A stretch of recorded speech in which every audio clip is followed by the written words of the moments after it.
The best part about the forest products industry is the fact that there is zero waste. When a log comes into a sawmill, every bit of it is utilized. The bark and the slabs off the side is either ground up into mulch or it's sent to a charcoal factory and it is made into charcoal. Bark a lot of times goes into the mulch industry. There's chips that are produced that go into the pulp and paper industry.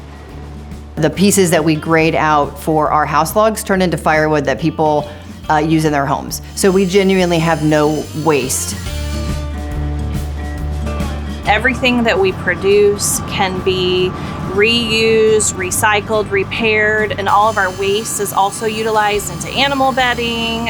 We don't really actually throw anything away per se.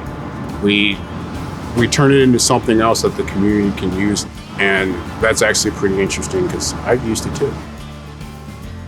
Any trimmings that come off of a tree for our log specifically can turn into siding. Basically everything that's produced as waste in quotes, is actually used in other industries.